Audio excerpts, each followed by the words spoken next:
তবে আপনারা ভাগ্যবান নাকি? ভাগ্যবান কি না? টিকিট কেটে সিনেমায় যে নায়িকা দেখতে হইতো এখন ভোটের মাঠে দেখবেন। আপনার বাড়িতে আসবে, এসে বলবে ভোট চাই।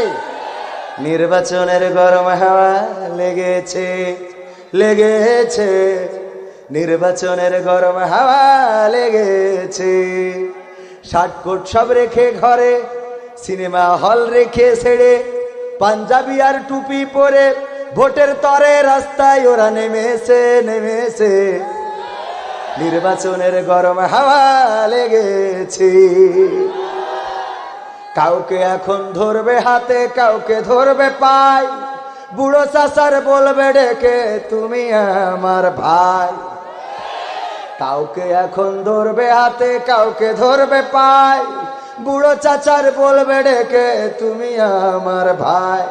পকেট থেকে বের করিয়া দিবে টাকার নোট, বলবে আমি জনদরদি, দিও আমায় ভোট। এসব শুনে কলিম চাচা, এসব শুনে কলিম চাচা মানে আপনি না, অনেকখানি রেগেছে, রেগেছে। নির্বাচনের গরম হাওয়া লেগেছে, লেগেছে, নির্বাচনের গরম হাওয়া লেগেছে। কলিম চাচা কেন রেগেছে? কলিম চাচা নির্বাচনে জেতার পরে গিয়েছিল একটা বিধবা ভাতার কার্ড আনার জন্য। বিধবা ভাতার কার্ড কার জন্য? ওনার ওয়াইফের জন্য। চেয়ারম্যানের বলতেছে যে দেখো হ্যাঁ গো, আমি তো জীবনে আমার বোর কিছু দিতে পারিনি, তা তুমি চেয়ারম্যান হয়েছে, আমার বোর একটা বিধবা ভাতার কার্ড করে দাও। তো চেয়ারম্যান বলতেছে তুমি এখনো মরিয়ে পারো নি, তোমার বোর বিধবা ভাতার কার্ড করে দেবো কি করে? তো তোমার বোর আমি কার্ড করে দেবো কি করে? তুমি তো এখনো মরে শেষ করতে পারো নি। কয় কি দেখো আমার জীবনের আশা, আমি তো বুড়ির কিছু দিতে পারলাম না, তা মরার আগে একটা বিধবা ভাতার কার্ড করে দিয়ে যাবো। বোঝা গেছে? নির্বাচনের গরম হাওয়া লেগেছে।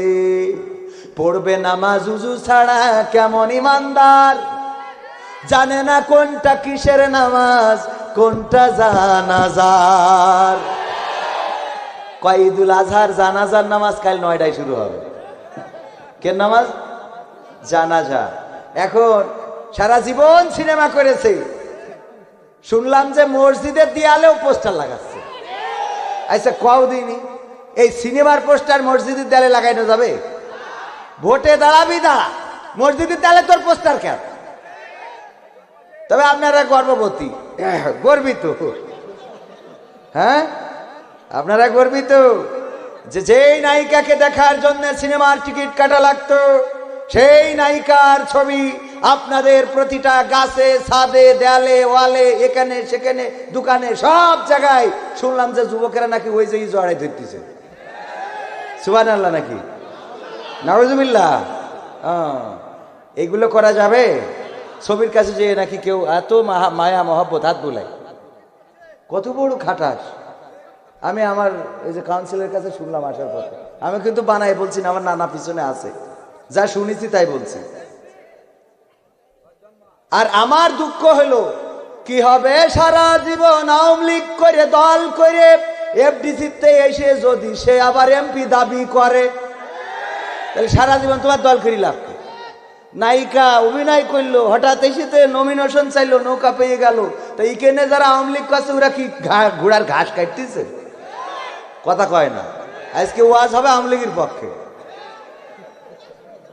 আমি গতকালও বলেছি যে স্টেজ বানাবা শক্তিশালী করে, খেলা হওয়ার আগে ভেঙে গেলি তো হবে না।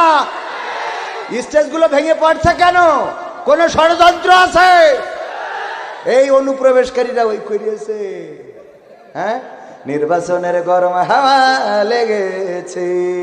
পড়বে নামাজ উজু ছাড়া কেমন ইমানদার, জানে না কোনটা কিসের নামাজ, কোনটা জানাজার। দিবে সালাম পথে ঘাটে, দেখলে কোন লোক মুসলিম কিংবা হিন্দু বৌদ্ধ খ্রিস্টান হয় হোক। বসন্তেরই কোকিল ওরা, বসন্তেরই কোকিল ওরা এমন সাজে সেজেছে, সেজেছে। নির্বাচনের গরম হাওয়া লেগেছে, লেগেছে, নির্বাচনের গরম হাওয়া লেগেছে। করবে নেতা জনসভা, বলবে কত কথা, পাশ করিয়া মুছে দেবে গরিব দুঃখীর ব্যথা।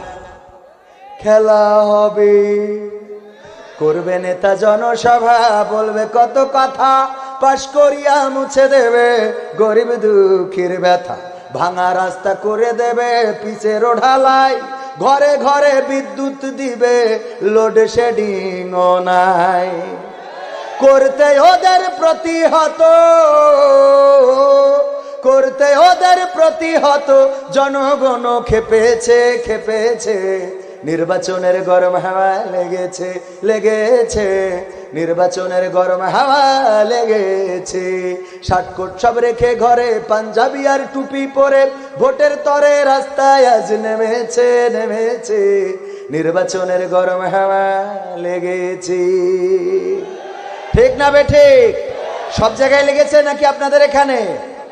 আপনাদের এখানে লেগেছে। আমি এসেই দেখলাম যে এত সুন্দরী পোস্টার, মানে সুন্দরী পোস্টার, সুন্দর নাকি পোস্টার? পোস্টারের তো লিঙ্গ ভেদাভেদ আছে, সুন্দর এবং সুন্দরী। তো এত সুন্দরী পোস্টার পরে বুঝলাম আজ কদিন ধরে দেখি হচ্ছে যে উনি নমিনেশন চাচ্ছেন, জনগণের খেদমত করাই ওনার পেশা। আসলে জনগণ যুবকদের জন্য অনেক কিছু করেছে। হ্যাঁ, এই যুবকের যাদের বউ নেই তাদের কি আছে? আল্লাহ মাফ করো, নাউজুবিল্লাহ।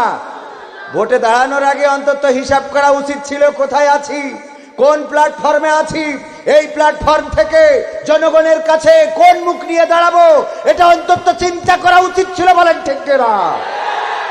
আজকে নির্বাচন, ভোট হালকা হয়ে যায় নাই। জনগণের ম্যান্ডেট নিয়ে যারা ক্ষমতায় আসে এত হালকা ভাবে দেখলে হবে না। যারা এখানে স্থানীয় আওয়ামী লীগ, তাদেরকে বলতে চাই, সারা জীবন দল করলেন, সারা জীবন নৌকা মার্কা নিয়ে ঘুরে বেড়ালেন, সারা জীবন আপনি নির্যাতন সহ্য করলেন, গালি সহ্য করলেন, আর এফডিসি থেকে কে আসলো অমনি প্রতীক পেয়ে এমপি হয়ে গেল। এটা কি মানা যাবে? আমরা মানতে পারি, পরিষ্কার কথা। তাতে যা হয় হবে, ফাঁসি হয়ে হবে। হ্যাঁ, এখানকার স্থানীয় যে জনগণের সাথে আছে সেই আওয়ামী লীগের লোক নৌকা পাতি হবে, পেয়েছে না? নৌকা মার্কা দেখে কিন্তু ভোট দেবেন। হ্যাঁ, ইনশা। হ্যাঁ, এই কথা কয় না, অসুবিধা নেই। আমরা তাহলে শুরু করা যায়, শুরু করব। থাকবেন কিছু সময়। আমি সব সময়ই বলি, আমার শাহিদুল ভাইকে বলেছি, দাওয়াত যারা নেই তাদেরকে বলি যে ভাই আমি ছোট মানুষ, আমার তো আসলে এত জ্ঞান গরিমা নেই। লেখাপড়া, শিক্ষা দীক্ষা, আলেম, এলেমে আমলে সব দিক থেকেই আমার ঘাটতি। মানে ঘাটতি মানে কি, ধার করে আনতে হয়। তো এই অবস্থা, এর মধ্যে যদি আমারে এরকম শেষ রাতি তুলে দেন তাহলে তো আমি পারবো না।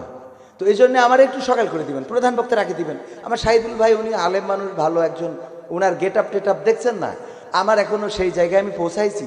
তো এই জন্যে আমার যদি একটু আগে করে দেন, এই যে ইয়াং যুবকেরা রয়েছে, কত কষ্ট, বাচ্চা শিশুরা রয়েছে, পর্দার অন্তরালে মা বোনেরা রয়েছে। আমাদের ফারুক ভাইয়ের আম্মা এসেছে, আমাকে ফোন করে বললো আপনি আসলে আম্মা যাবে। অসুস্থ মানুষ কষ্ট করে এসে মহিলা প্যান্ডেলে আছেন। এই শীত, এই সময় আমাকে এমন একটা টাইমে দেন যে টাইমে না আমি বলে পরিতৃপ্ত হইতে পারি, না কাউকে পরিতৃপ্ত করতে পারি, এরকম না। এই জন্যে দাওয়াত দেওয়ার সময় আমি বলে দিই যে যেই কয়টাই দেবেন ভাই মাথায় রেখেন, আমি কিন্তু 12টায় শেষ করব। এখন আপনারা যদি 11:45 দেন তাও 12টায় শেষ করব। এর পরেও কমিটি কথা শোনে না, তাহলে কি করতে হবে? এখন ফাঁসি দিতে হবে এদের।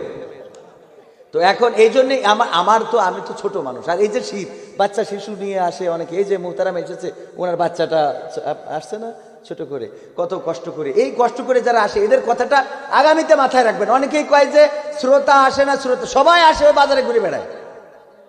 সবাই আসে কোথায় থাকে? বাজারে। যতক্ষণ বাইরের বক্তা না আসে ততক্ষণ পর্যন্ত আসে। আমার গ্রামে আমারে উঠাইলে লোক হবে? আমার কয় মাই ছাড় দিনই তুই